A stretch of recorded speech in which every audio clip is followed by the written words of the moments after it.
Hello, this is Desma, and I am joined today by my fiance Jenny. Say hello, Hi. Jenny.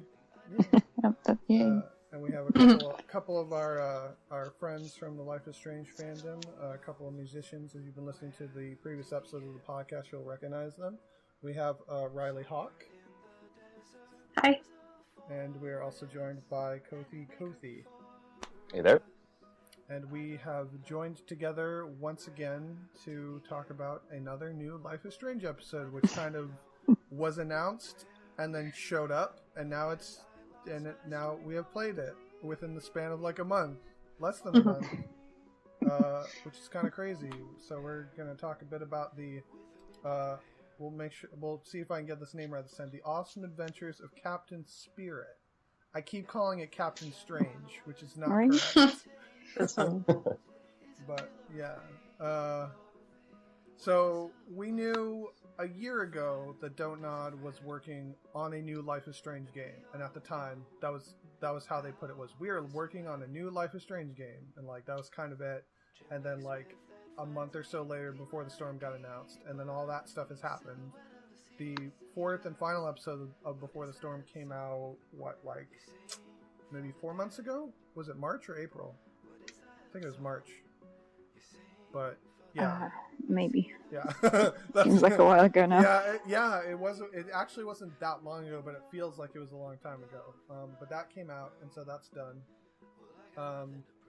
And then at E3, they announced this new thing, The Awesome Adventures of Captain Spirit. And what was interesting about it is a lot of us were expecting them to announce Life is Strange 2.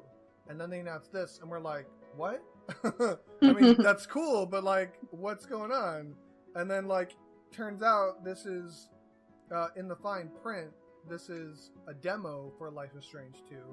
The way that they initially advertised it was, this is a free standalone episode set in the Life is Strange universe. But if you looked at the fine print, or if you went to like try and download it off of at least when I went to download off the PlayStation Store, it was listed as a demo for Life is Strange 2. So that's its own whole interesting thing, which I'm sure we'll get into. But so they announced it, and then it was going to be available 2 weeks later for free. So then 2 weeks passed, and it was available for free. It's just kind of like that's cool. I miss these.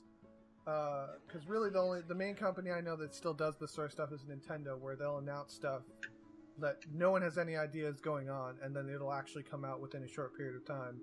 But this was more of a bigger deal, I guess, because I'm genuinely invested in Life is Strange as a franchise, and it was only like 2 weeks, and it's also free, so it's like, whoa, this is cool. Mm-hmm. But yeah, I don't know. Feel free to chime in. Do any of you guys have any particular kind of thoughts about how they went about revealing this? Like, I'll start with you, Jenny. Do you have any thoughts about that? I mean, I think it was a very smart move. I think it's clearly, because they have gathered all the data they have on the sales from the first game and maybe from Before the Storm as well. Clearly this seemed like the way to go about introducing people into the concept of a season 2 with a new cast and a kind of more tentative link to the first game. So and it was exciting that it came out so quickly after being announced. It was really, it wasn't an agonizing wait for a year to get to play something from the next game. So I was pleased with that. Yeah. What about you, Kothi? Did you have any thoughts or feelings on how they went about that? I thought it was pretty cool, honestly. I thought that the fact that they announced it at E3 especially was kind of unique, especially considering that at least when it was originally shown off, it was not necessarily billed as, this is Life is Strange 2. It was specifically shown off as Captain Spirit. Yeah. And so I thought that was kind of unique, too, because it was pretty clear, like, okay, this is definitely, even from the first, 10 seconds of the trailer, you pretty quickly tell, oh, this is Life is Strange-y.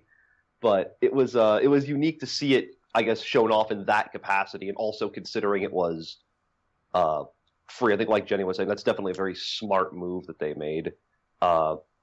as far as actually getting people interested in the universe, especially since this is kind of a new chapter with brand new characters and most likely minimal references or, I guess plot-centric references to the original game. I'm sure there's going to be some, mentionings of it, but yeah. So I think that'll be kind of interesting. Yeah. To see, but I thought that was pretty smart of them to do it that way.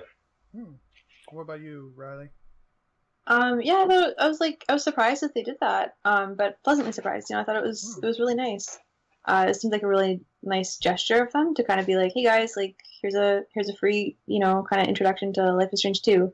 It seemed like a lot they get goodwill out of me for it, I guess. Yeah, and I feel like for a lot of fans of that franchise, after the whole situation with Before the Storm, I guess there is some goodwill that maybe some folks probably needed. I mean, the thing that's funny about that is all this had to have been planned enough ahead of time where it is probably really more of a happy coincidence that this happened to have come together and be ready now, shortly after Before the Storm was concluded. Mm-hmm. So something kind of interesting about this as well is, if I'm remembering correctly, the way that they talked about it at E3 when it was unveiled was they said that Chris, the protagonist of this episode, was a character that they came up with while working on Life is Strange 2, and they wanted to explore more of that character. So something that I'm wondering is if, because it sounds like the whole premise of this free episode was conceived partway into development on the actual main season of Life is Strange 2.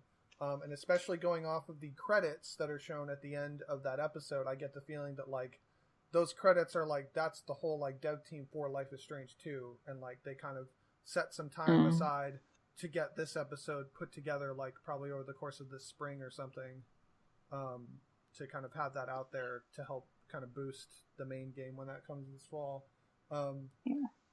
But yeah, that's just me speculating, because I would find it kind of weird if they literally did conceive this first. I feel like they probably were, because I don't know, it feels like Life is Strange 2 has been taking a while for them to make compared to other games of this nature. And especially the fact that this episode was free, I was like, man, there's got to be some kind of catch here, something, something's up with this. And I think it just, sorry, I'm butting in. You should probably finish. Well, I think it felt a lot like they've kind of tried to set this in a different environment. So Arcadia Bay had a very specific look and a very specific time of year that it was associated with. And they're now going into the winter kind of environment, and it feels like they've made a lot of the assets for that, the houses and the trees and the kind of snow and stuff. They programmed it all, and now this is them using that to kind of make just a short experience in the same in stuff that's already been made. I would be very surprised if we go into Life is Strange 2 and it's not set at the same time of year, and it's not, it's totally different kind of look and feel. I mean, maybe, but I'm definitely at some point in that game there's going to be those assets that we see in Captain Spirit. I almost said Strange. So yeah, I think I just think that this was a thing where they were playing around with ideas, and they kind of, maybe they had a character that they wanted to explore the backstory of a little bit more in depth, but it didn't fit into Life is Strange 2, so they thought, well, let's bring it outside and make it a demo. Yeah.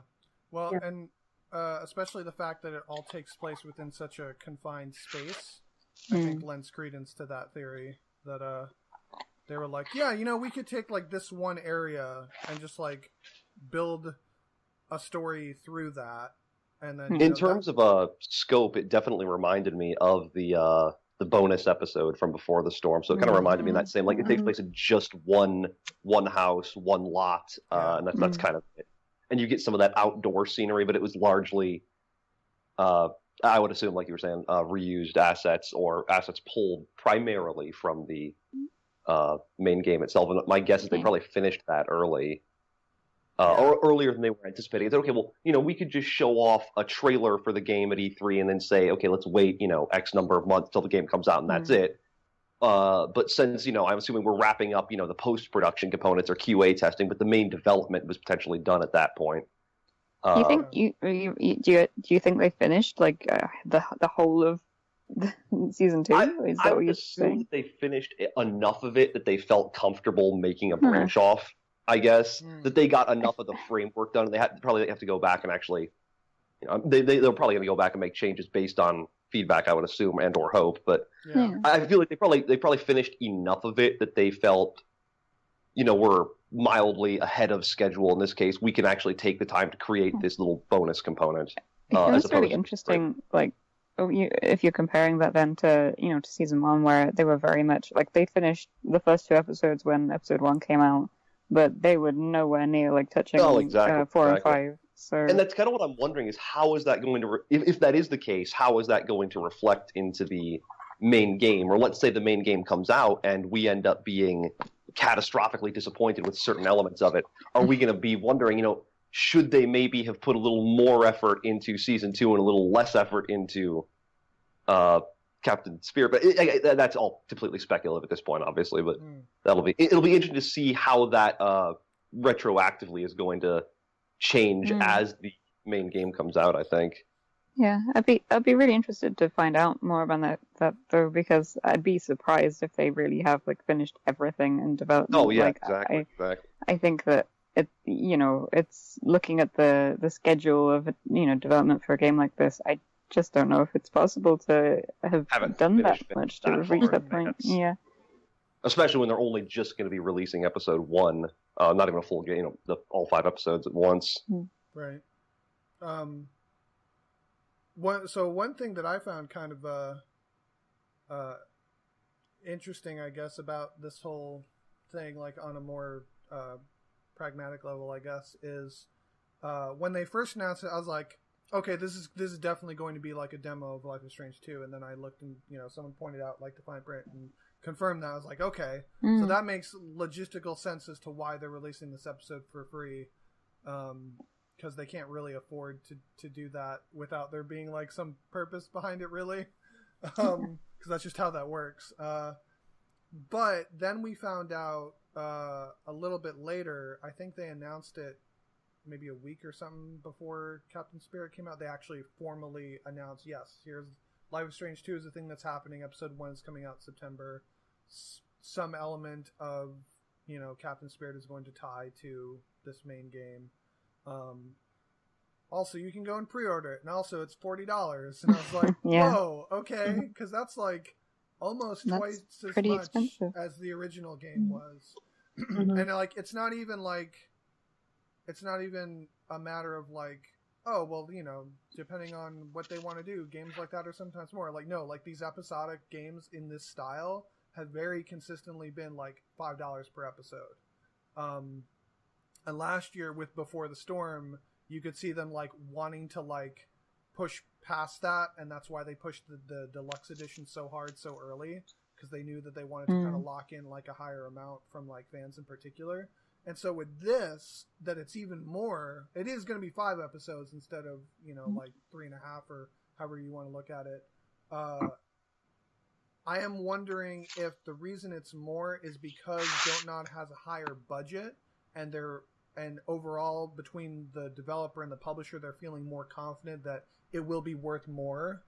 Or if it's literally Square's just like, no, we're just going to charge more because we know it's Life is Strange and we know we can make more money off it. I definitely feel like there's an element of, well, people are going to end up watching streamers play through this anyway and not buying it themselves, so we better charge more per, person to make up for that. Like, I definitely think there's an element of that. I do think it's pretty high, pretty high price point for them to be charging that much for, not even the deluxe edition. Like, I mean, of course we're still going to buy it, but I'm reluctant to pre-order something that I've not even seen the actual trailer for you. Yeah. Even if it's Life is Strange. That's the thing that bothers me the most, is I'm like, I'm sorry, I'm not putting down $40 on a thing when we don't even know what it is. Like, to me, that's like really kind of what's the word? Bold, I guess would be one word for it. Like, that's just pretty bold. Like, I mean, you know, it is. We do have an idea of what to expect because of, you know, we've got 2 games in the series now that have established a certain kind of tone and a certain level of quality and whatnot. So, like, we have an idea of what to expect in terms of the quality and probably the amount of content, but, like, we don't even know what the premise is. You can speculate, and I'm sure we will. By the time we're at the end Yeah, of we this could be episode putting all here. this money down for it. It ends up being like 5 episodes of Hot Dog Man's For all Adventures we with know. Mustard Seed. I don't know. Life is Strange 2 Battle Royale. Here it comes. Yeah. Oh no. Well, to be fair, I'd be kind of interested in that. If it was Arcadia Bay. Oh boy, yeah, of course. What about you, Riley? Do you have any thoughts on like how they went about announcing the actual sequel and the pricing and like any of that? I mean, yeah, I agree. It's I was surprised by the price. I was like, you know, I'm gonna pay it, but and that sucks too because it's like and to Jenny's point that people are gonna just watch streamers play it instead of buying it themselves. I think if you make the price this high, more people are gonna do that than they would have if it was cheaper, you know. For sure. So yeah, we'll see. I mean, maybe the episodes will be longer. Maybe they'll have, well, you know, maybe I don't know, the things that they could have improved upon in the last game, I guess. You know, some of the animations and things with the lip syncing and all that. I don't know. Maybe it'll be high quality. I guess we'll have to see. But yeah, I mean, I haven't pre-ordered it yet. So that's how I feel about it. You know, we'll see. Yeah. Well, I know I haven't, and I'm assuming you probably haven't either, Jenny, huh? Nope, I haven't. Not until we see the trailer. I'm not going to put any time on it. Yep, that's what I'm at too. What about you, Andrew? I have not. No. I this is kind of a broader thing, I guess, over the video game industry as a whole. I always have a bit of a problem pre-ordering games when all we've seen is like title card. Effectively, it was a very nicely done, nice, you know, well-rendered title card to be sure. Like, there comes a point where it's like I'm gonna. I mean, that's cool, and I'm excited for it, but like even if, you know, the $40 is okay, whatever, I don't care about it, but like, what reason do I have to pre-order it at this point versus even just waiting till it comes out if all I have is the title card, which I knew was coming eventually because they said it was. Yeah. I think a lot of the gaming industry has been kind of plagued by everything to do with pre-orders, and it's a thing that doesn't happen in other entertainment industries, at least not nearly to this pervasive of a degree. So like, I've been trying to like not pre-order stuff until either closer to launch or like when I actually know what it is.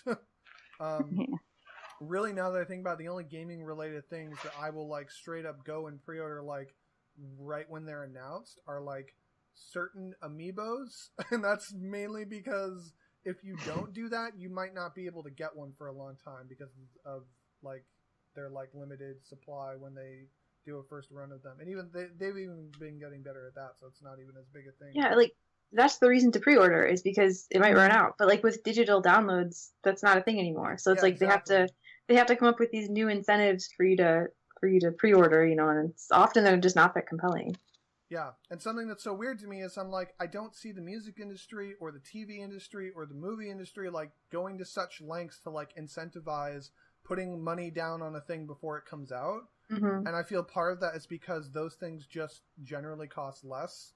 And so they're just like, yeah, it's going to be $20 because that's how much movies usually are when they come out. So like people who want this movie will go and buy it when it comes out. Whereas when it's like $60 or even if it's like $40, then I guess people are like, I guess publishers are like more like, oh, people might not buy this when it comes out. We got to make sure we lock that in, give them some reason to like invest now so that they don't.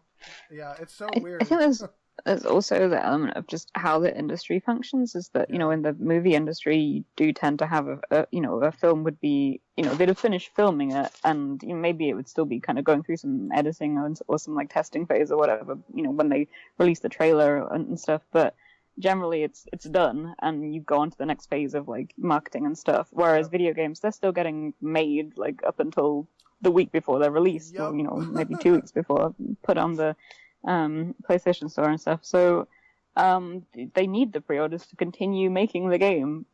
I guess this is the problem with it. And the industry is kind of broken right now, and it sucks that it's like falling on the consumer to have to prop it up. But I don't know. So I feel very conflicted about pre-orders. I want Donut to have the funds and the ability to, see their vision through, which I think was not the case maybe in season 1. I think they were very pushed to finish that with the budget they had. But at the same time, it's just ridiculous to be asked to pre-order something that is, just not. There's no trailer. There's no actual kind of sign of what it is. So yeah, and with the original game, they didn't even really tell us that much about it before that came out. But they told us what it was, and there was like screenshots, and they like told us.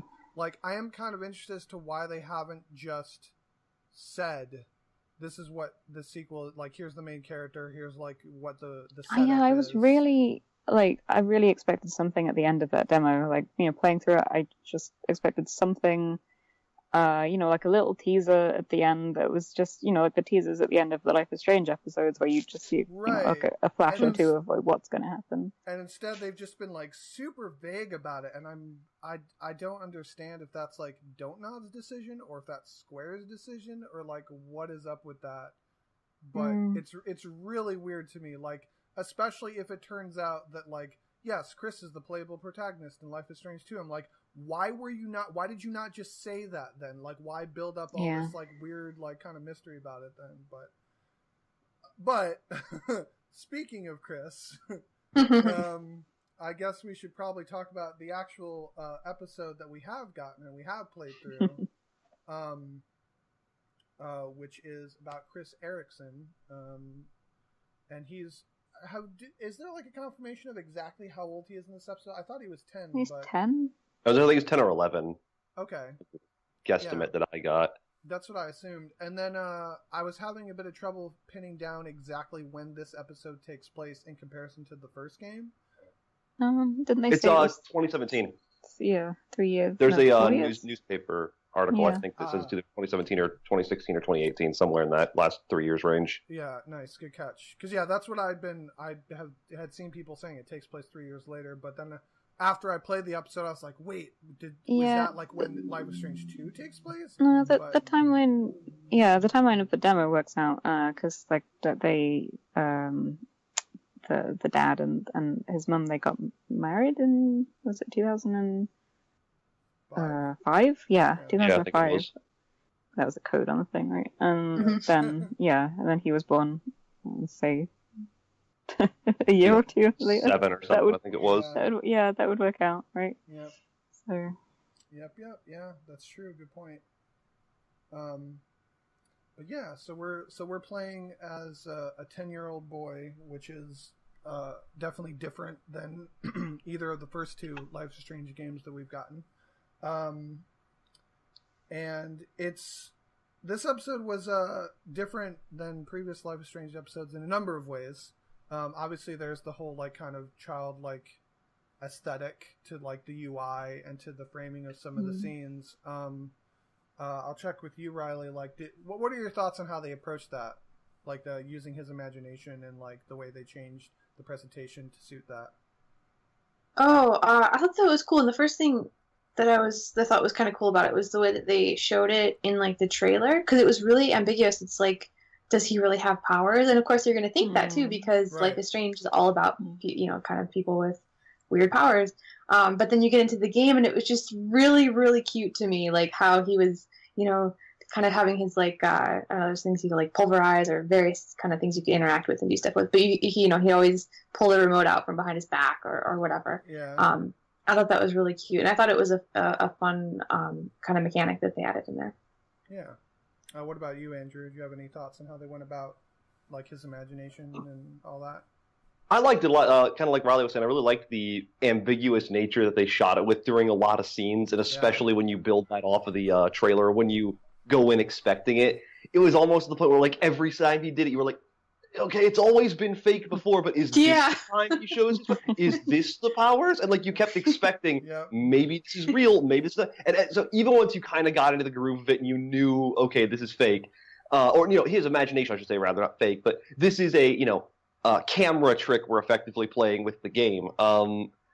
it was there was part of that, always that little thing in the back of your head being like, well, maybe, just maybe this is real. Maybe there is going to be, to be a surprise. No, he does actually have powers. So I thought that was kind of fun, given the content, given where the game was set, and as far as the previous game. I don't think that would ever have worked in like a first iteration of the IP, but I think given the game's history, I think it actually worked out really well. Yeah, yep, I would agree with that. Like, it was very self-aware in that regard. I mean, and you could play this having no real particular knowledge of that, but I think it wouldn't be as effective in that regard.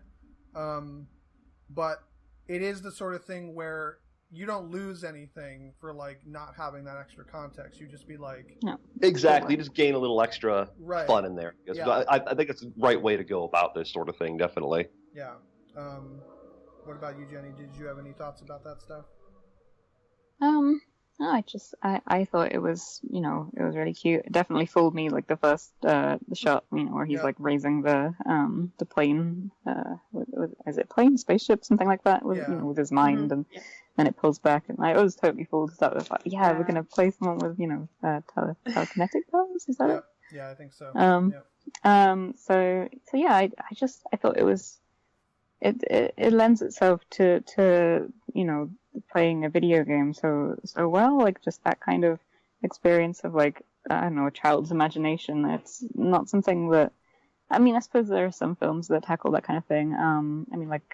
Where the Wild Things Are, like that's an example of that kind of sense of whimsy and sort of a constricted world from that point of view. But yeah, it's quite rare to see in any format. Like, so it was very refreshing to get that, and for that to be the focus and the ways to convey this slightly darker story as well. Yeah, something that I liked in particular that hasn't been mentioned yet is the way that they had a few parts of it that were straight up like presented as this like magical place, like when he was doing his transformation sequence, or when he goes and like confronts the water boiler in the side room or whatever, and then of course the when he goes to the other planet, like the way that those were like they rendered these like these fantastical environments, and like had like specific kinds of like music playing over it, and the way that they would use like sound effects, like when he was in the truck, they didn't. I thought it was interesting that when he was in the truck they didn't do that with the visuals, but they very much did it with the audio, where like there was all there was the audio effect, and I think even the controller has like timed up vibrations based on like incoming shots, things starting up. I thought it was unique they didn't do it, and I sort of wonder why they didn't do it from the full visual perspective. But I did think it was fun. They even changed the camera angle to show the different things being activated, even if there was absolutely nothing happening with them, which I thought was kind of interesting. Yeah, and they would use like the sound effects to kind of help sell you on like what his perspective was at that moment. Yeah. I thought that was pretty cool. Yeah, definitely like a cool way to approach this kind of this style of game, because we don't really see that kind of stuff very often. Another thing that was very different about it compared to most, pretty much every Life is Strange episode and just most games of this nature, is that it was very open-ended, and that you, rather than like being escorted through like different scenes in a certain order, you just have like this little brief opening scene where he wakes up and talks to his dad over breakfast, and then it just kind of lets you do everything else in like whatever order you want. And there's like maybe like 7 or 8 objectives that you can accomplish, and I don't think you would even have to do all of them to like finish the episode. I don't know why you wouldn't do all of them, but you don't. I don't think you have. I do wonder if you can go and just kind of wake his dad up like pretty quickly after he falls asleep. Like if you can just miss out on how much of it you can skip. Yeah, I actually don't know, because every time that I've played it or seen someone else play it, like everyone always does everything, because why wouldn't you? That's the game, Right, exactly. It's just kind of interesting to me, but in particular the fact that it's open and that you're just dropped into this environment, and then you can go about things in whatever order you want, and then in between all of that, or maybe it's like the end result of doing some of that, you're like learning things about his family, like about his parents' lives and context around that. In a sense, it kind of reminded me of a lot of the stuff that Gone Home did, but on a smaller scale. But so, Jenny, what did you think of that format that they approached with this? Yeah, I thought it was. I mean, it felt like an expansion on what they'd already established in Life is Strange. That you'd drop into a scene, you'd have some amount of flexibility of like what you wanted to look at. And some of the scenes in the first game were slightly larger and gave you more. Like, I think the girls' dorms tended to have more stuff you could kind of walk around and do. But yeah, it worked really well in this like self-contained way because I think that if you were playing like a full episode of a game, it would be a bit too much. It would be overwhelming. You kind of would want to progress, the story and like move on to the next bit of it, the overarching narrative. Whereas this was just kind of you wanted to just experience this kid's life for a little bit, and that was a very effective way of doing that. I don't know. It was kind of playful and kind of just nice to also, for once, not feel like you're being nosy, I guess, because you're like a kid in your own house. A lot of Life is Strange was sort of going around other people's houses and sort of feeling quite, like you maybe shouldn't be going in everyone's room and like looking through all the stuff in their drawers, whereas, he had that freedom to do that. I mean, maybe you felt that a little bit when he was going in his dad's room, but that's like, it was nice. It was very like, I don't know, it was a good way to go about that, I think. Yeah. What about you, Andrew? Do you have any thoughts on the format they approached with this one? I definitely thought, especially for a demo, that it was pretty neat to have it be so open-ended. I liked that it gives you, I guess, a little more ability to just explore freely and just take in the world that you're seeing, to go and explore at your own leisure, which I think fits in both with the context of a demo, but also, I guess more importantly, from like the storytelling perspective. That fits in, I think, a little bit more with the notion of this actually being 10 or 11-year-old we're playing as, that it's kind of just an open-ended weekend for enjoyment, and I thought that was kind of a unique way to tell the story. It was definitely different from all the previous Life is Strange iterations. And actually, that's not what I was expecting going in, but I did end up liking it because it kind of gave you a little bit more. It felt a little more adventure-y than I guess the previous iterations had, which I thought was fun. Yeah. I mean, I guess when I'm thinking about it, I want to say the farewell episode kind of did some of that, and that you had a few different objectives. But I want to say that stuff was still like more in a set order. It was still more streamlined, like into certain, I don't know, mid-episode, I don't know, breaking points. Yeah. But yeah. What about you, Riley? Do you have any thoughts on the format they approached with this, and like, do you think that that's maybe an indicator of what they might be trying to do with the sequel? Oh, the sequel. I think, like Jenny said, if you tried to do this with like a whole episode or something, it might be kind of overwhelming. But I do think it worked really well for this game because of the scope, and it was just kind of small. And I wanted to add to somewhat related. So the kind of the opening scene was kind of the one time that it wasn't kind of open ended. You had to go have breakfast with your dad.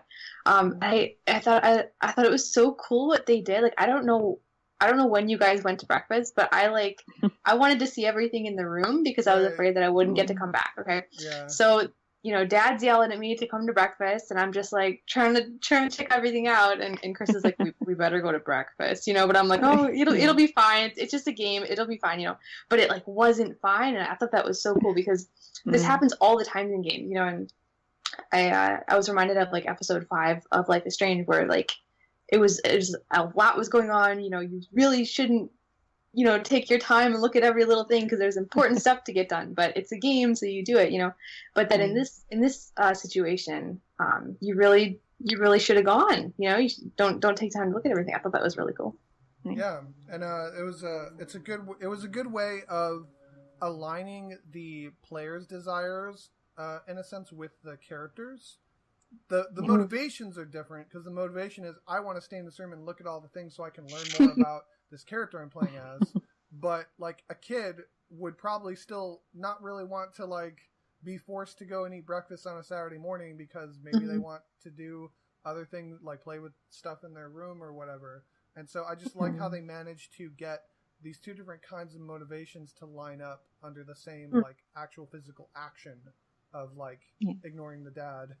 But if you do go right away, like you do get the tone of that little kitchen scene starts off differently.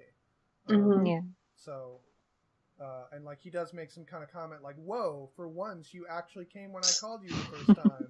So it's that's funny. Yeah, so like I thought that was kind of a neat little touch they added there. Which I guess that leads us into Chris's relationship with his dad. I think his dad's name was Charles, if I'm remembering correctly. And unlike pretty much any, well, I get, again, like the farewell episode is kind of the exception. Most other episodes of Life is Strange, you're interacting with multiple characters and having like all these different like dialogue choices and conversations. And you have like a little bit of that in this one, but that's definitely not the focus. And yet the relationship with his dad and learning stuff about his dad is kind of like a core element of what you do in this episode. Which I thought was interesting, especially within the context of this being potential backstory for like a bigger thing. I'm really curious as to like how much of what we learned in this episode will like affect how we think about things in like the proper sequel, which I guess will come down to what Chris's role ends up being in that. But on the other hand, I was a little disappointed that there was so little character interactions, because really that's like a big element of why I like these kinds of games, are having those conversations with characters and making those like dialogue choices. So I guess I'll try and go in like sort of reverse order. We'll go back to you again, Riley. Like, what were your thoughts on like that particular, like I guess basically just like the element of like having conversations, but also like his relationship with his dad. Yeah, I didn't really notice. You know, now that you bring it up, it's obvious that there weren't a lot of conversations in the episode, and it's unlike other episodes of the game. But it didn't really bother me too much. I think we found out some stuff about his dad by interacting with him, but I think we found out more about his dad by exploring the environment. Yeah. And it's tough because it's, you know, you can think of a stereotypical alcoholic dad in a game or a TV show or something like that, and you know it's usually not the guy you're rooting for. It's usually like, you know, not a character that you like too much. And you get that a little bit from this episode, I think, too. Sometimes when you're interacting with him, you realize he might have hit Chris or something. He has a bruise on his arm or something, and if you do, you know, linger in his bedroom for too long and he yells at you and stuff, you're kind of like, oh, this guy, I don't really like him that much. But then, you know, you kind of learn about what happened to his wife, you know, not too long ago, and it sounded like there was some kind of investigation that he was pursuing, and he didn't have closure with it. And he even got that letter from his wife's parents. And when that to me, kind of, I think, endeared him the most to me, was that letter. Saying that they're there for him, you know, they're willing to take Chris for a little while, because I think it really shows you that, like, before his wife died, he was a really good person, you know, such that even though he's going through this hard time, that you know, Chris's grandparents are still really sympathetic and really trying to be there for him. So that's a good point. You know, I was kind of, you know, I'm rooting for his character at the end of the game, even though he was kind of mean. And I think that, you know, his relationship with Chris is not great. You feel bad for Chris while you're playing the game when he's doing all the chores, and you see his dad is not always being really nice. But I guess what I'm trying to say is that it was complex, and I really thought about it a lot, and so I think they did a good job because I thought about it a lot, you know. Yep. Yeah. I have some thoughts on that, but I want everyone else to talk as well, so I'll hold off on that for now. What about you, Andrew? Did you have any? Yeah, no, I really liked the way that they actually handled, even with the extreme lack of conversations. I felt that it was a great example of show, don't tell, especially given the context as being a family member, not just, you know, a side character you're running into for the first time. Yeah. I think it made a lot more sense that, like, he wouldn't necessarily go up, you know, Charles wouldn't necessarily come up to Chris and be like, "Hi there, Chris. Remember when your mother died 1 year ago today?" And, "Yes, Father." It was like and so coming across that kind of organically, even to the extent of the abuse and their kind of wishy-washy, I guess, relationship, this back and forth between, do I dislike this character as Chris's father, or is he, an okay guy who does shit things? Yeah.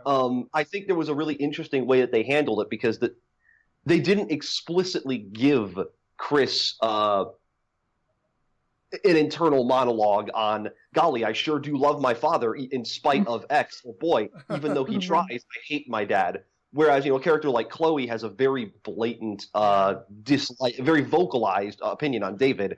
And I thought that was kind of interesting, that it allows you to form your own opinion. Is, do I feel bad for this guy? How much is too much? And even to the extent that it is unclear exactly how much has happened. Was this, that bruise on Chris's arm, is this a one-off instance when he was drinking, or is this happens every week?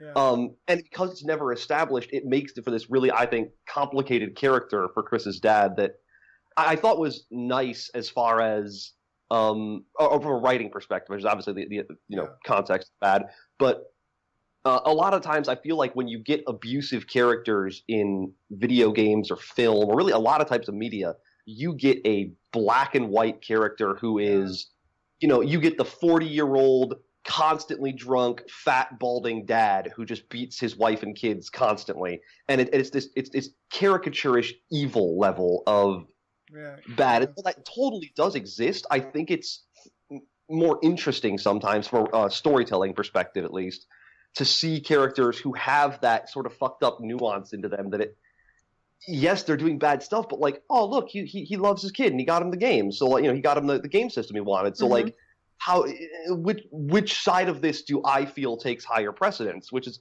very interesting, I think. Yeah. I mean, I'm sure that there are caricatures like that do really exist, but I feel strongly that that there's a lot more examples of real life people that are like it's Charles. That mix of things. Yeah, and I mean, that's how situations like that happen in the first place, like that get carried out as long as they do, is because that person maybe isn't a super terrible, like, just completely abusive person, and they do have a good side to them, and they're trying to do good by their kids, but maybe not always in the best ways. Yeah, I don't know.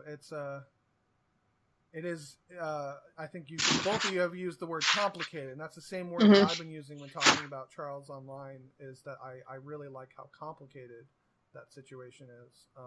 What about you, Jenny? What are your feelings and thoughts on this matter?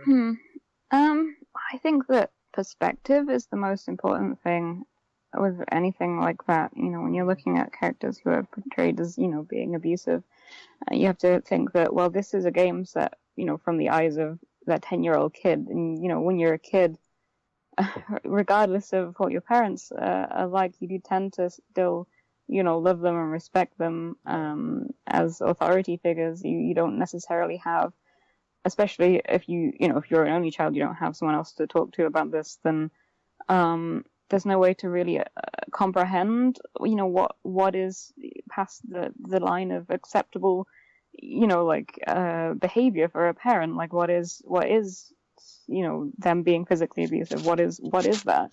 And what is just like something that you're going to end up blaming yourself for? Like, it's your fault that you've bothered them when they're drunk or something like that. And I think it was really interesting the way the game, put you in that character's shoes and made you look at his dad the same way that he does, through your actions and through the dialogue options and things.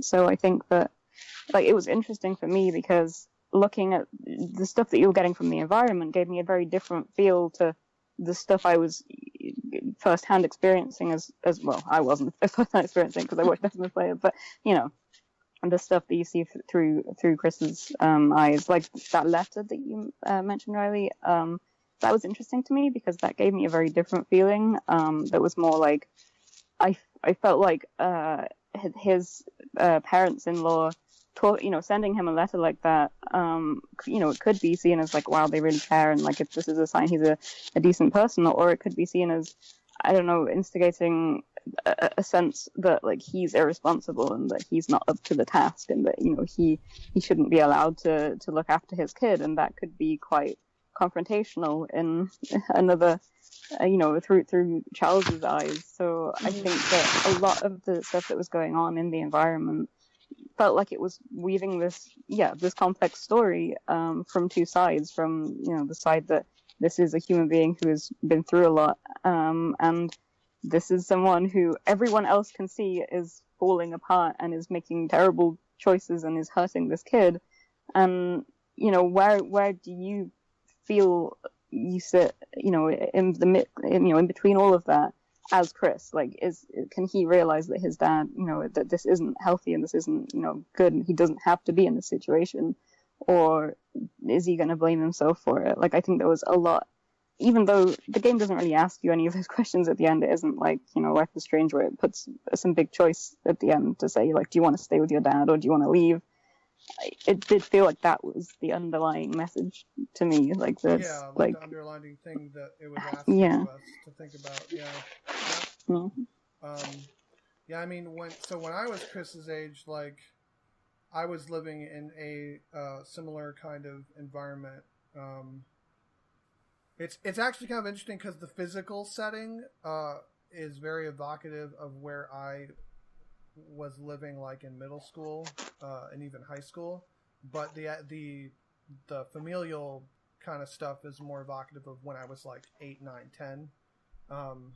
Because I did live under the house of a single father who was an alcoholic, who like at, you know, 9 years old, like, I had to be microwaving mac and cheese for my siblings because our dad was passed out drunk on the couch. I had to be like changing diapers and managing my siblings so that they didn't like destroy parts of the house, because we didn't have a mom figure physically present at all. Not because she was dead, but because she had to leave because of the abuse that was going on, and just the legal system. My whole family situation is kind of fucked up. We'll just, I guess, leave that as what it is for right now. But suffice to say, there was a lot that I could personally like understand, like trying to remember what it was like when I was that age, and like having that kind of like passive kind of adults in my life, like insinuating that maybe I shouldn't be living with my dad. He wasn't, like, in retrospect, I'm like, that guy was not my dad. But he was not a good father figure. He's not my biological father. He was an alcoholic. He was dealing drugs. So like in retrospect, I can be like, well, yeah, clearly like these adults who were trying to get us out of that situation were pursuing the right thing. But like from the child's perspective, like there's definitely an element of like, no, this is the person who takes care of me. Like, and so, yeah, just like those really confusing kind of conflicting things of like, well, yes, he passes out drunk, and yes, he, might physically hurt me. I mean, again, it's ambiguous, but I felt like they did a good enough job of like suggesting that that's what was going on. And like, I like that they did that ambiguously, because from a kid's perspective, that can be very ambiguous if you're in that situation, because you're like, well, yeah, like obviously they love me, they didn't mean to hurt me, it was an accident. But it's like, even if it's an accident, it doesn't mean that like a bad decision didn't precede it. So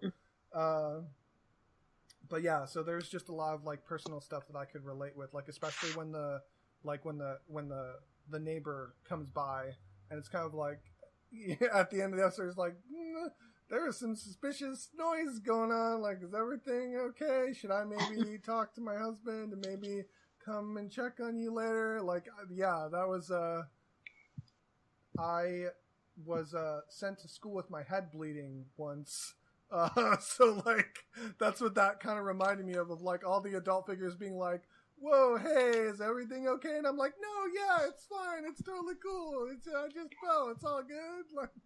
Like that's clearly it's more complicated than that.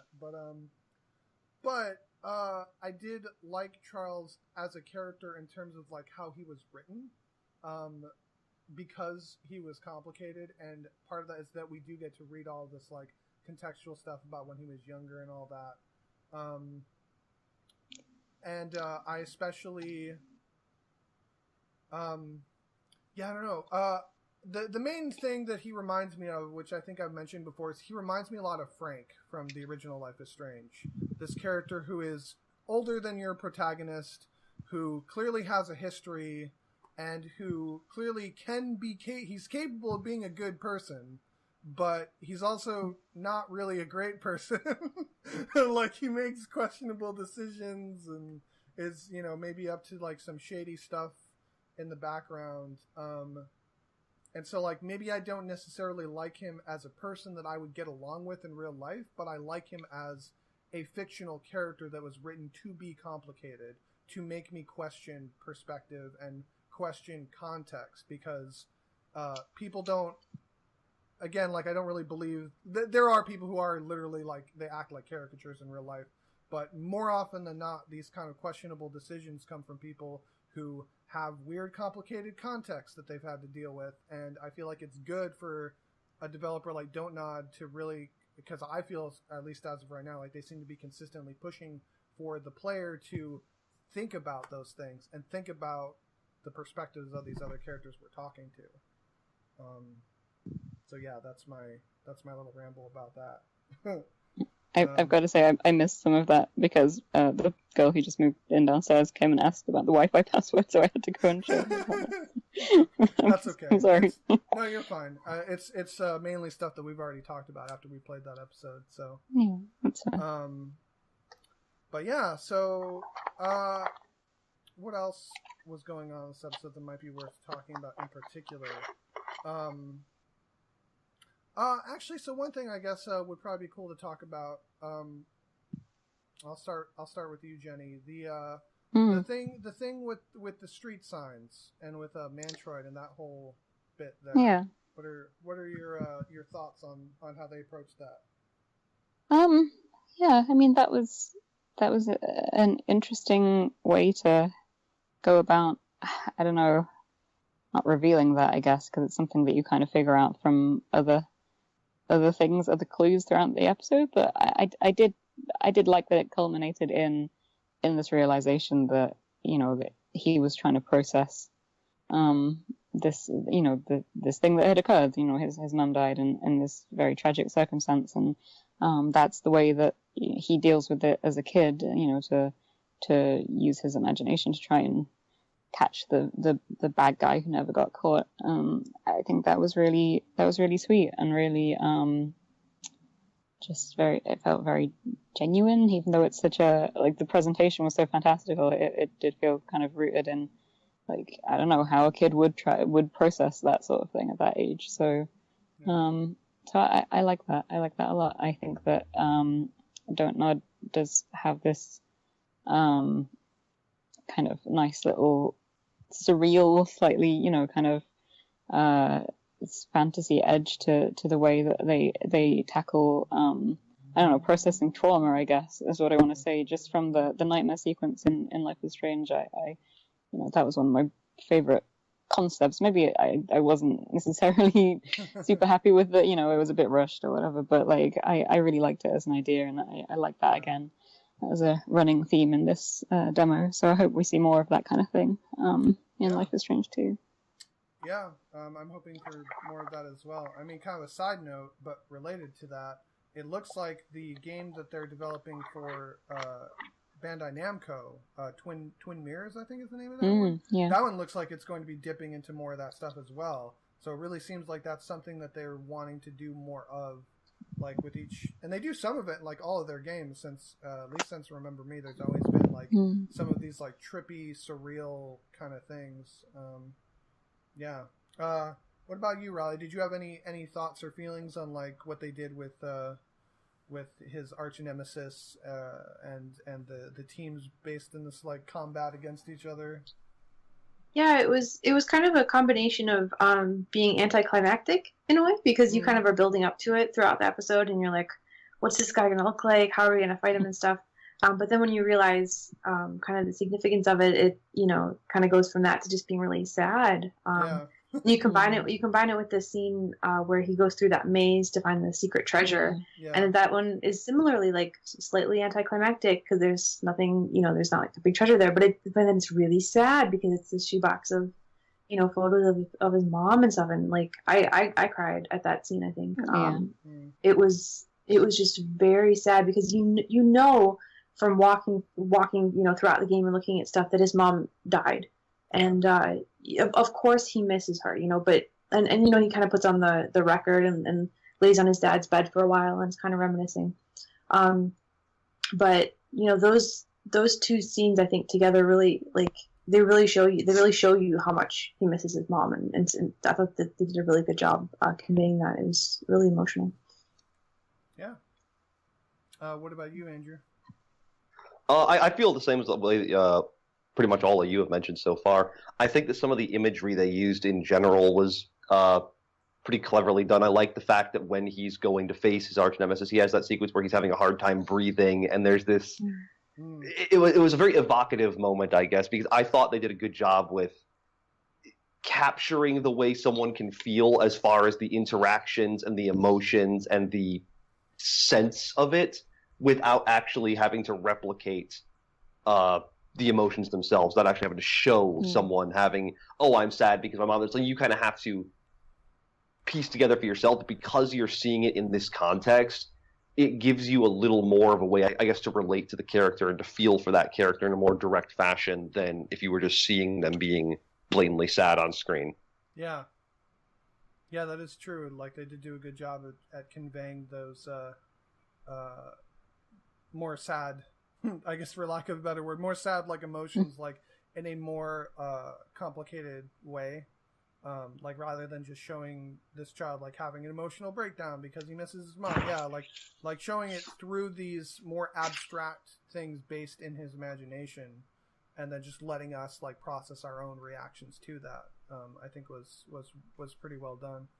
Yeah, and it also in the same moment that it's revealed to you, that Chris has had this Captain Spirit guy for like a while, and he's been doing this for a long time. So it's not just like a moment where he's feeling sad. It's like you feel the weight of how much he's missed his mom for a long time, Yeah. Yeah. I guess in a way, this is actually reminding me of, I think it would have been towards the end of episode 1 of Before the Storm, when Chloe's kind of having her little like rampage in the junkyard. I remember that scene kind of gave me a lot of conflicted feelings back then, and now that I have stuff from this episode, I can kind of recontextualize like what my problems were, and it was mainly that we were being like told how Chloe was feeling too much, or like even shown too bluntly, whereas I feel like if they had taken the same like concepts of that scene, where you're smashing things around with a bat, and it like you use camera angles, showing her own reflection in a broken car mirror, or showing her smashing a camera, like things like that, just showing her doing those things and having us play out those things and letting us like come to our own conclusions about that would have been more effective, in my opinion, than like having her, mentally like telling us like all these people that she's mad at, and then having like just showing her having like a whole emotional breakdown. Like, not that it's bad to show people having an emotional breakdown, but just I don't know.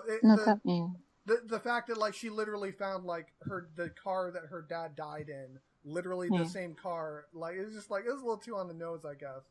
Whereas with this, it's more, it was a bit more subtle and a bit more complex, and let us draw our own conclusions as to how to feel about that stuff.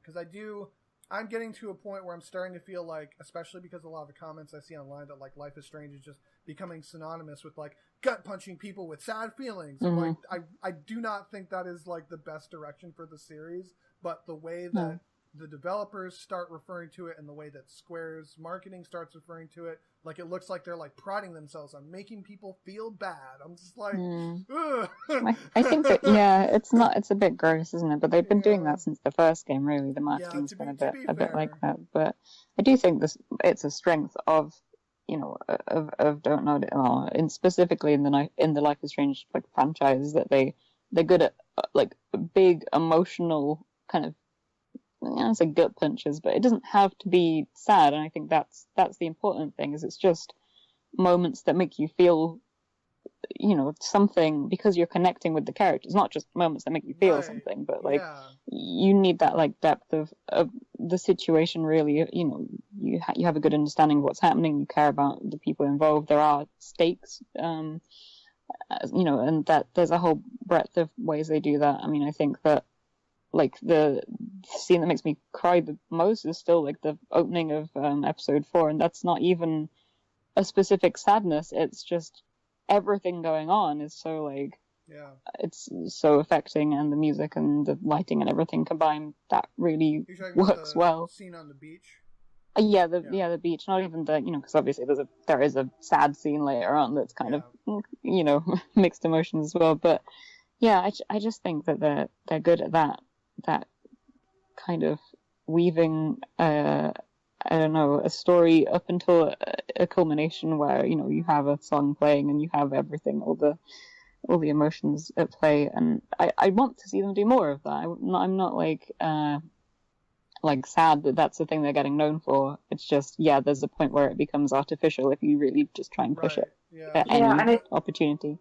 And I think they kind of got to that point with Before the Storm, and then especially the farewell episode, and So I'm kind of, I'm not too worried about it, because I think with Don't Nod, I just trust them a little bit more because they've done such a good job with it in the past. And I just think with Before the Storm, they with the marketing and everything, it became this whole the feels, and it's obviously we all like that, but it's got to be done in the right way. It can't be done. And it's not. You have to the people who were originally making that story, it's an imitation of it, and so and to try and sell that doesn't work as well. Yeah, and I mean when the publisher is including literal packages of tissues in with the marketing materials, they're saying then I'm like, so okay, that's gross. Nah. I'm not liking this. This. It's really obnoxious. Yeah, it is. It's maybe it's not disrespectful, but it feels disrespectful in a way. Disrespectful. Yeah, it feels ungenuine. It feels like it's fetishizing sadness to an extent, fetishizing the ability to tell a genuinely emotionally impactful story. Right. And it's saying, hey, we told this story the first time and people really emotionally responded to it. Let's exploit that. And it starts to feel you can still do it, but it starts to feel more manufactured. Whereas I think one of the biggest things that, at least in my case, drew a lot of people to the first game was that it felt so genuine. It felt very, very real, even not in a realistic sense, but it felt you could emotionally invest yourself. You were physically there to an extent. You felt like I said, for lack of a better word, it felt real in some context or in some way. Whereas it also it had its own language as well that was new and specific to that series, and Before the Storm kind of fell not apart, but it didn't quite reach the same goal because it just co-opted that language instead of building its own from the start for Chloe. And I'm hoping that Life is Strange 2 is like we've seen with the UI and the music and stuff. It's gonna build its own language for the new protagonist. Definitely. And I mean honestly, I'm also kind of hoping that whatever Deck 9 works on next is something where they're given the opportunity to build their own like as you said, their own emotional language. So. Yeah, I definitely hope so. But so I guess probably the last kind of component to this that we should talk about is how playing Captain Spirit has what that has made us think about in terms of what we're getting in Life is Strange 2. Especially with the way that episode ends. We'll I'm trying to think who have I not started with in a while? We'll start with you, Kothi. Go ahead. So I think we talked about this briefly. I'm actually really curious to see what direction Life is Strange 2 takes as far as how does it, who's our main character going to be? Are we going to be playing as Chris? Is Chris going to be the Chloe equivalent character? How are we going to be? And then because I'm wondering how can the choices from Captain Spirit really impact the game even? Because there weren't a whole lot of choices we made. Yeah. And so I'm curious to see how much that plays in. I'm curious to see you were saying earlier, if Chris was a character they developed, partway into Life is Strange 2, presumably he's not going to be our main character. So how much of a character are he and his father going to be? Is that going to be a very side story, or is that going to be like he's our sidekick, one of the main characters? So I'm really curious to see how that plays out, just overall. Yeah. What about you, Riley? So yeah, I was wondering about the choices thing too, and my prediction, I guess, is that Chris he's not going to be a very main character. I suspect that maybe that, because you don't get like an explicit choice at the end whether to like let on that your dad is drunk on the couch or that everything's fine, but there's and we were trying to get the lady to like not suspect anything, and she still suspected something. And I think you have to do everything just right to get her to like be like, okay, all right, have a nice day. But maybe Chris might you might find out that Chris is now living with his grandparents, or he's still living with his dad, based on that conversation. That's kind of one of the only things I could think of that they might do with that. And like I said, I kind of don't think that Chris will be the main character, and I kind of don't think he'll be a really main character either. He might be more like a Brooke or something from Life is Strange, like someone you kind of interact with a little bit, but not too much. People have been saying maybe there's going to be one of the people who are hitchhiking on the trains or whatever. Maybe that's somebody you're gonna interact with. I thought the very last scene was interesting. So originally I thought that maybe Chris like had awoken his powers because he was about to die, right? Because that happens all the time in these things anyway, not in real life. That we know of. Unfortunately, right? Yeah. Right. But then my wife pointed out that what she had thought, and now I also agree with her and think this too, is that one of the neighbor kids had saved him. And so that might give you, that could be a character that maybe we're going to play, or something. Because I think the Donut said that there's going to be a character with different powers, unless I'm remembering that wrong, than like what Max had, but that's still kind of a thing in the Life is Strange universe. Yeah. So that something happened in that scene, and I kind of suspect it was one of the neighbors' kids. So that's so that's kind of what I'm thinking, looking forward to Life is Strange 2. Yep, that's definitely. It took maybe a day or two for people to kind of process it, but I started seeing that theory going around a lot as well. Mm-hmm. And I definitely think that there's some credence to that theory, especially with how vague they've been about it. Like honestly, like if they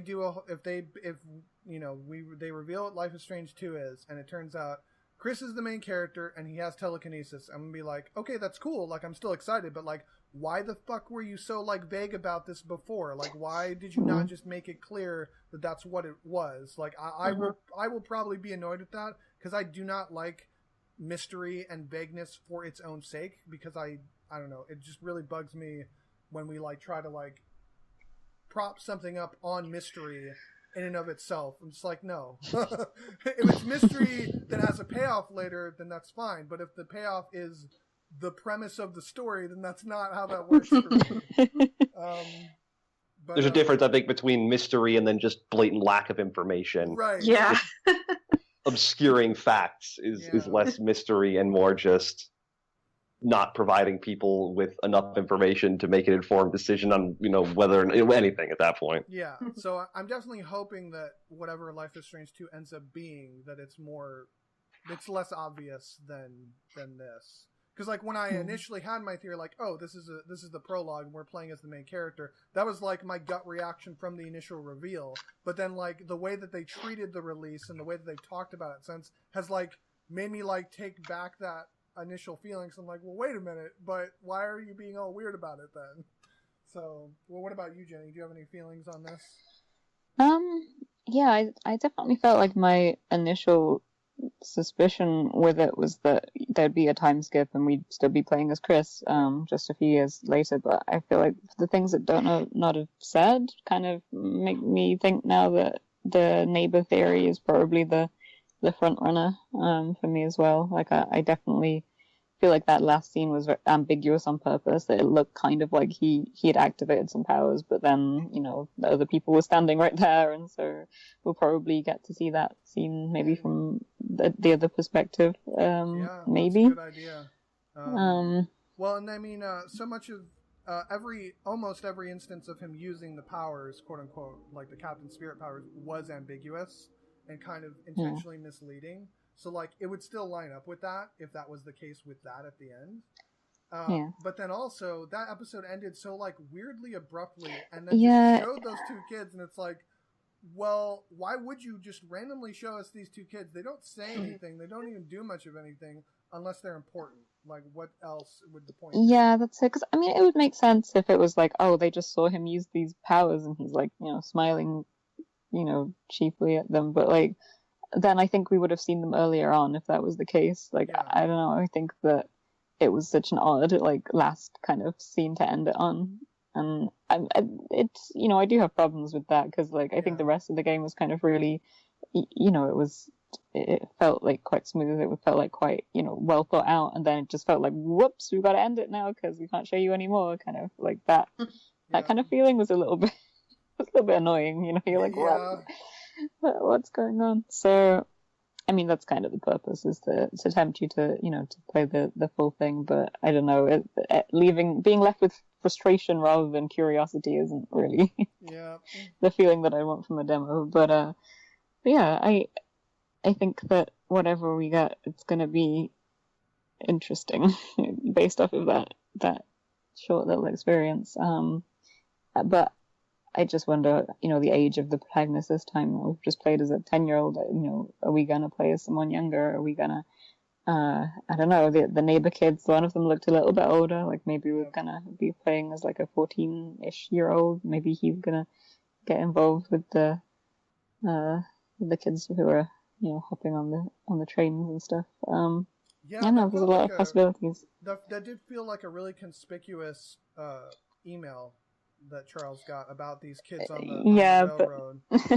Then again, there is a lot of stuff like that in Life is Strange where it ended up being that's true. just a red herring. Yeah, that is true. It sounded like... Oh, sorry, go ahead. Oh, no, go ahead. You were mentioning the email. There was, I think, in the newspaper article, there were also mentionings of... Yep. I think that the police officer had shot someone... oh, yeah. In police brutality was mentioned at one point. I'm very interested to see if that's going to be... brought up as a plot point in the story, either as a setup thing or something you have a direct interaction with. I think that would be interesting. Yeah, that was literally what I was going to bring up next. So yeah, because I thought that was the other main, like, really curious, interesting kind of detail that they tossed in there. And I mean, something that would make sense with the railroad thing is that if Chris's dad works for the railroad, like there's your... And, like, the story is about if the story is about one of these kids, then, like, there's your in to, like, that's how he gets acquainted with Chris's situation or whatever. Like, that could be a way to do that. But something that I kind of picked up from that was just this implication of there being, like, these, like, runaway teens who are, like, I don't know, maybe, like, ran away from bad home situations or something, and that relating to Chris's situation, like, maybe Chris gets pulled into, like, some, like, group of, like, runaway children. Like, I don't know. Maybe they all have superpowers. Like, I don't fucking know. The other thing you just reminded me of, I don't know if it was the same. I was thinking that bad noise. Can you hear me? Yeah, we can hear you now. Oh, sorry, I was moving around a little bit. It might definitely fell. That's okay. I was thinking because we're wondering, like, who's the main character of the next game and stuff, but also kind of like what's the mystery, if it kind of follows a similar right. It's like one is like what's the mystery, so it could be there was some kind of talk of like some murders or something, or maybe it was the police brutality, and then but there was also all this investigation into like how Chris's mom died and they never say hit and run. So I was thinking that maybe that might be another tie-in for Chris and his family, is that's part of like the mystery that our character is trying to solve is whoever is doing this, and then it all ties back in that way. Yep. I would not be surprised, and that would be cool, because that would make it where, like, learning about these details in this, like, kind of spin-off episode is relevant to like the main story. So yeah, I do kind of hope that was set up the way it was with that kind of purpose in mind. Mhm. But even if not, like it still works as a standalone kind of emotional conflict that Chris's character and his dad are dealing with too. So like it works both ways, and I feel like that's the best way to go about that sort of thing. So. One kind of random, well, maybe not random, but one specific detail that I found interesting, and I saw some people talking about it as well, with the reveal of the title card for Life is Strange 2, it has, like, they showed, like, thread being, like, stitched around, like, a backpack, basically, and then there's the is in the middle is, like, a patch, whereas if you look at the logo for the original game, it looks more like it was, the text is like scribbled and then it's like a little Polaroid is like Polaroid, yeah. And so I saw some people being like, oh, so like this new character, whoever the protagonist is, will have like some kind of hobby or interest that is related to stitching or patches or something. And then like within the same day or within a day or what, I guess it would have been a little longer, but then when the pre-orders went up for Life is Strange 2, like your like kind of in-game pre-order bonus apparently is you get like patches that you can wear or something like that. So once I saw that, I was like, okay, yeah, for sure. Like that was very deliberate the way that the logo is designed. I thought that was kind of neat, but I'm wondering if that's like, again, because I'm like, if Chris is the main character, I can see that making him getting into like craft type things because he's building his outfits and whatever, but. It's interesting because that's I'd say it's quite a feminine hobby. Like my immediate instinct with that is like, oh, the main character then is going to be someone like Chloe. It's going to be, I don't know, a female character. Because most of the patches I've seen recently have all been quite like illustrated, sort of maybe quite floral ones. So that's my like sort of leaning there is like, oh, that's and I shouldn't be thinking that. I shouldn't. I shouldn't make that association. But like, I don't know. But yeah, it's interesting to think about that like really brief teaser we got because I mean the sewing thing. Like my first thought was that was going to be. What did I say? It was the like Stitch in Time. Oh, something like that. So I thought that maybe the time powers are coming back. Also, because I think the music that they used for it has some like reverse, like the full version of that track has like some significant reverse sections to it, and like it felt like that was kind of a weird like hidden link. But I guess now I'm thinking about the like telekinetic kind of. Is that what it is? Telekinetic? Yeah. Telekinesis. That power like combined with like sewing makes me think of like puppets maybe, and like maybe the ability to. I don't know, control things or people. Which would connect to that newspaper article with the police brutality, I think. But yeah, that could be some interesting fucked up stuff. It's I guess that's just trying to work out, how the power is going to play into this, because they're going to be some kind of central mechanic. But if it's not time travel, what is it going to be? Well, it's hopefully going to be more than sometimes saying things that are slightly mean. Because that was not the best. Like the thing with that is it's not. I don't think that they made a bad choice in terms of like having a Life is Strange game with someone who didn't have powers. What I thought was not so great was like, well, we have to do something to replace the rewind mechanics. Like, no, you really don't. You can just double down on the character. And it's fine. Like, this episode does not have, there's no, like, core hook of, like, a power or a special ability or anything like that. And it's fine. It's great. Like, you don't need that. Yeah, I think that it was particularly weird because, like, a lot of the time when Chloe used that power, she was talking to, grown-ups. She was talking to adults who, in real life, you wouldn't. That's not how that works. Like, maybe like amongst your peers and amongst other teenagers, you can kind of like, I don't know, saying something cool would actually get you somewhere with them. But like saying stuff like that, it's slightly cool but slightly mean to like a bouncer isn't going to get you into a club. That's not how that works. Not how that works. Oh boy. So Riley, what do you have? Do you have any like theories or any anything like that in terms of like the way that they presented the logo, or like what you think they might do mechanically, like gameplay wise with the sequel? Yeah, the logo, yeah, you guys read into it way more than I did. When I think of having patches on a backpack, it's just like kind of a fashion statement in a way. You know, you might be a little bit of a rebel and have some patches on your backpack that are kind of cool or something. That's what I took out of it. But yeah, there could be some kind of sewing thing, I guess. And then for the power, like just based on Captain Spirit, it seemed like some kind of telekinetic power. But I was just thinking about that just now, and I'm like, that would be, you know, because with the time travel power, I think it fit pretty nicely. They could kind of pigeonhole it into certain situations and just very certain things you could do with it. But then kind of also give you the ability to use it whenever you wanted and have it not like impact the game that much. But with something like telekinesis, it would be like you would have so many options, you know, of like things that you could do. So it would be really tough, I think, for them to work it into the story in such a way that it didn't feel really forced and like narrow and artificial. Yeah. So it could be that it's some kind of very specific telekinetic power that you have. You can only use it at a certain time. No, that's like paradox, it's metal. Yeah, paradox, metal bending. Yeah, it could be built into that somehow, or it could be something completely different that we haven't been shown yet at all. Yeah.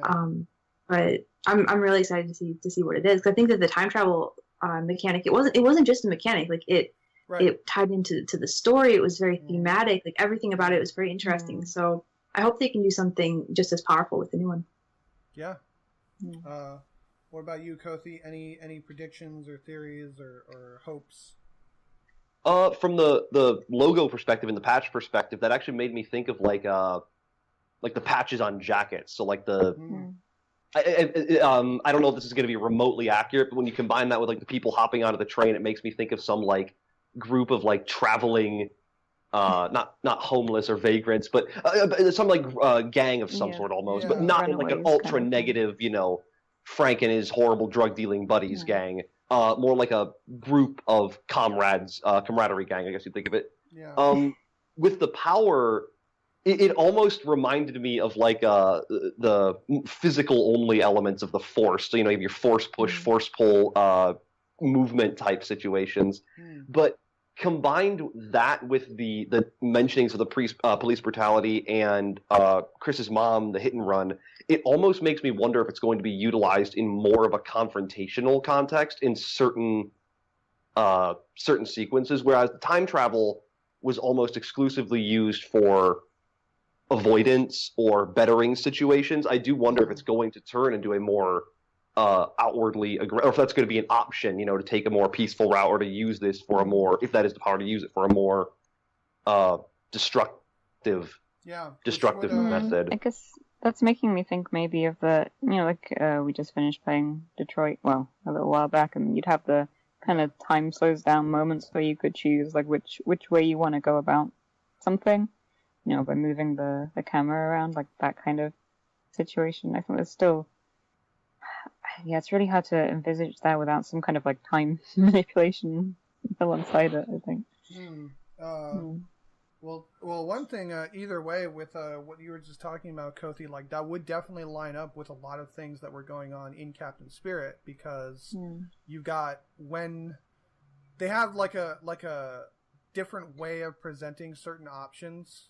It was like his Captain Spirit power, and like it would, you know, the icon would look different, and you'd have to hold a button, and it would like exactly. So like and that's what I was assuming when I first saw that was, well, whatever power the protagonist has, it's probably gonna have something like this, where like you're very aware of when you're going to be trying to use it, and it's going to be deliberate. And it'll give you a contextual option, even that would be interesting from the build, destroy, dichotomy there, I guess, even. Yeah, and then on top of that, there were multiple instances in that episode as Captain Spirit, basically, where you're like, are you going to kill this thing? Are you going to, like, protect this other person? Exactly, yeah. How are you going to use your powers? That kind of thing. That makes me a little bit wary, though, considering we've just been trying to play vampire, and that's not... Yeah!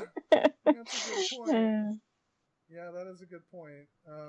But but I could definitely see them like you know, the reason why those themes exist in Captain Spirit is because those are like some of the things going on with the use of the powers in the main story. And yeah, I do kind of like at least thematically, the concept of someone who is more confrontational having access to those kinds of abilities, and you trying to, through the story, like exploring like the positives and negatives of using those kind of powers in a more confrontational context. Whereas Max's powers were very much about like avoiding conflict, and trying to work weave around it, kind of a thing. So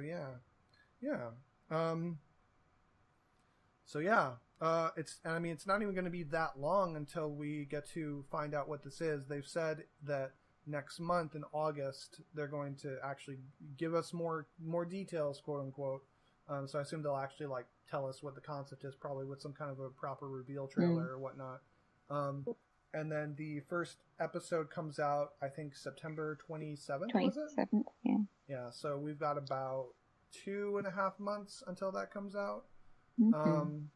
So yeah, not really that much of a wait now. I mean, obviously we've been waiting on Life is Strange 2 for a while, but I mean, especially coming off of Before the Storm having ended in March, and then we got Captain Spirit now. Like we're Square's definitely like kind of coordinated this where we get like an oiled machine pumping out these episodes like periodically. So yeah, that's not necessarily for the best.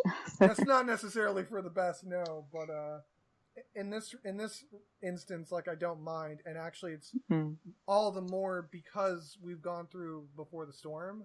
I'm like that much more like relieved, really, to like be getting whatever this is. Like, I don't even know what Life is Strange 2 is going to be for sure, but I know that the original creators are making it, and based on the Captain Spirit demo, I can tell that they have a higher budget this time. And I also know it's going to be about new characters and a new story. And, like, all those things make me feel, like, relieved. So, like, and that's kind of, I don't know, I don't think that's a deliberate thing that Square would have wanted us to feel. It's just kind of a weird after effect from, like, a specific perspective. But yeah. One thing I was wondering, kind of... Oh, sorry, go ahead, Jenny. I was going to say, that's all going to be, like, slightly mad by, like, the comic coming out. Eventually, you're going to have that stress of that. So that got delayed. So that's actually not starting. Oh, that's year. Okay then. Yeah, that's okay then. Yeah, I can live with that. Yeah. What were you going to say, Koti? It's actually almost sort of related to the comic then. One thing I saw about Life is Strange 2 is that they mentioned choices you made during Life is Strange 1 will impact some component of Life is Strange 2. And so I'm curious to what extent that's going to be. Is that going to be the newspaper you find that mentions this or that happened? Or are we actually going to end up going to some portion of Arcadia Bay and seeing, even if it's, we drive past it or through it or whatever? I'd be curious to see if that happens, and to what extent those choices would actually impact anything. Yeah, I saw someone on Twitter was sort of having like a bit of a freak out over it, because they're like, oh no, like one of the endings is going to have to be canon, because it's going to like... what? Yeah, no, they're like, somebody was like really like having like a freak out, like thinking about it. I'm just like, no, calm down. Like, it's not going to matter. It's the whole point is that it's going to use your save data, so whatever... Right, and if you don't have save data, it will just be random. It will just pick it. I think it gives you the option to choose them too. If you don't have it, it'll let you go through and say...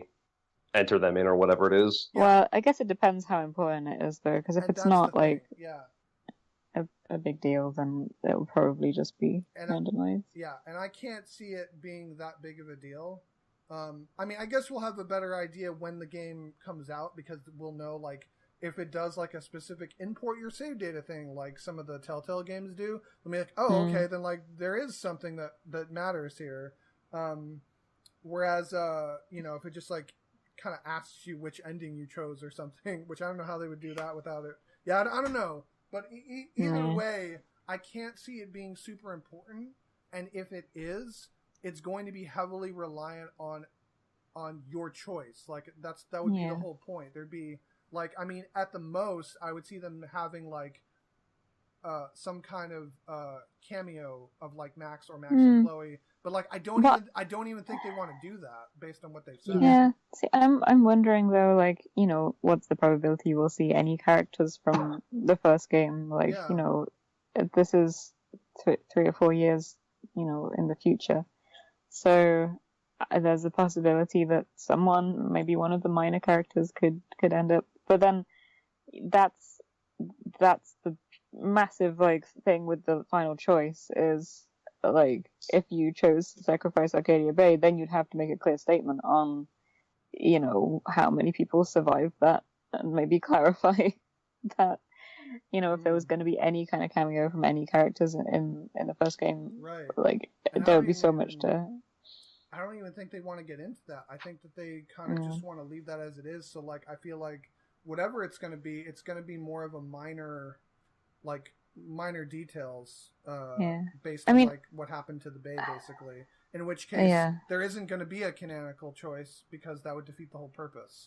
Like that would defeat the one good thing that I feel about the ending to the first game was that it had like these two completely different things. So I don't know. Yeah. I just can't see it being anything too important. No, but there are ways to get around it, though. I mean, I'm thinking of like how Dragon Age did it in particular. I guess the freshest thing in my mind is that regardless of what happened, there's always some like filler option where like the Grey Wardens and stuff. Like there's always like some character that can be there if like one of the other ones had died. So I think that it depends. That's kind of what I was thinking too. Is even if it was like just a setting, like okay, we're standing, at Two Whales Diner versus the library, and it's just an arbitrary setting, and there's really no other context to it other than you've seen this location again. Okay, cool. You know that it exists, and that's it. Yeah, something they could do as well, because there's that concern of like, well, what if someone hasn't played the first game and they haven't made that choice about the fate of Arcadia Bay? It's like whatever ends up referencing it could be a thing that is optional. Like they did a whole scene in the first game where like if you saved Kate, you had an extra scene with Kate, and if you didn't save Kate, there's no way of knowing. You just don't get that scene. And there's no way of you knowing that scene even existed, really. So, like, my guess is that if it's a big enough of a thing where there's a whole scene dedicated to it, then, like, you just won't get that scene if you haven't played the first game. Because I can't see them, like, picking one ending as, like, the default option. Like, that would just, I don't know, it would go against everything that they were striving to do with the first game's ending. So... yeah, it just wouldn't make sense. I don't know, Riley. Do you have any thoughts on this topic? I think you're right that it's just not going to be that big of a deal. I think it'll be like Cody said, like a newspaper article or something. Kind of at that scale. Yeah, because I mean, even with some of the stuff that Telltale has done with like the Walking Dead games, like. Even though that's an episodic story that like carries over, with like similar the same characters will like recur throughout seasons of that game. There's a lot of time there's only like a handful of choices that you made that really get brought up. And it's usually not even that big of a deal. So it's like it's still nice to have those because it does help reinforce like I went on this journey with this character. I was making these kind of decisions. So in this situation, that is how that version of the character would respond, but like the actual plot didn't get changed, it didn't go in a different direction or anything, so it's like it's just kind of acknowledging something that I did previously, and like that was from a game that directly followed previous events, so like a game that's completely removed from that, I just can't see it being like a super big thing, and I feel like I've seen a lot of people like freaking out about it and like trying to like, make I mean, honestly, it's better maybe if they do try and like tone it down and avoid it, because if they end up doing something like they put in an extra scene for if you saved Arcadia Bay, you get like an extra scene with some of the characters or something, and you don't get it otherwise, then that could end up causing a lot of backlash. So I would have a problem with that. Personally, because I feel like that would skew like a bias towards one of the other. Like it's different with Kate. Because that's self-contained within that story. Yeah. And like that wasn't even like do you choose this or do you choose this? Because like who on earth would be like, yes, Kate, I am choosing that you commit suicide. Like, no, like, that's not a choice that people are... Well, I don't know, I've seen a lot of people, like, after the fact being like, oh, but it makes for a better, like, atmosphere in the game, like, you take it more seriously, and I'm like, yeah. And I mean, you know, because in All Wounds, that's what happens in the timeline for All Wounds. And, yeah, but it's... And I could have chosen for it to not be that way, but, like, that was what happened on my first playthrough, and that's what All Wounds was based off of, was my first playthrough of the game. And I wanted to, like, be true to that because it's my, you know, my own personal whatever. Oh yeah, plus you also do stuff with, like, the timelines in that right. story and where so, like, you know, they all kind of exist. Yeah, so like that was part of it too. So, but with that, it kind of almost felt like if you managed to save Kate, then, like, gameplay wise, you're rewarded with an extra scene. Like, it was a goal that you were trying to achieve, because in real life, it would be a goal you're trying to achieve. Like, so it lines, you know, the mechanics lined up with your character's motivations, whereas with the ending, that's a choice between one result or another, and you kind of don't really want either of them, but you have to choose one of them. So, like, it would be totally, in my opinion, it would be kind of insulting if it was like, well, if you picked the right ending, you get this extra thing. Like, no, I would be like, fuck you. Like, I would be mad about that. So I hope that they don't do something like that. Like, it would be cool if it's like, if you got this ending, you get this extra scene. If you got this ending, you get this extra scene. And the Walking Dead game actually did do that. In Season 2 has 3 completely different endings, each with 2 variations within them. And in Season 3, you get, across the 5-episode season, you get like 2 or 3 scenes that have 3 different variations based on which of the endings you got previously. That was cool. That was awesome. That felt like something that they could do that didn't take up a whole lot of resources while still respecting your individual choices that you made. So, like, I'd be totally down with something like that, but I don't even know if Dontnod, like, wants to dip their toes into that stuff at all. Like, no, but yeah, if they did that and they did it properly, I mean, I'd get very emotional if there was a scene that had, like, Chloe and Max in it. That would be, you know. Yeah. But yeah, I guess we'll find out over the next year or so as these episodes start rolling out, because they usually each of these games has taken like slightly less than a year, I guess. Well, Before the Storm only had 4 episodes. But the first game didn't even. Did the first game take a year? It was from January until October. October, yeah, so almost a year, which I'm assuming we'll be looking at a similar time frame. Maybe a bit longer, depending on like the scale of these episodes. I guess they're charging more. Maybe they're aiming for like more stuff. Like, I don't know. Yeah, and then it also depends how far they are in development already, because that will be the main thing. Like, they were aiming for, I think it was between 8 to 10 weeks or something for the first game. They ended up pushing it to 12, I think, towards the end. But yeah, we'll see. Yeah. Well, we'll check and see. Kofi, do you have any closing thoughts? Nothing really from my end, no. Yeah, no problem. We kind of have exhausted most of the things to talk about. I think my biggest one was the curiosity about what everyone thought about, where is the game going to go as far as the references to Season 1. And I think, like you guys were saying, that's a very, very fine line they have to walk, so that'll definitely be interesting to see. Yeah, which, I mean, on that note, like, I thought Captain Spirit was fine. Like, it had a few references to the world of the first game, and that was fine. And it wasn't...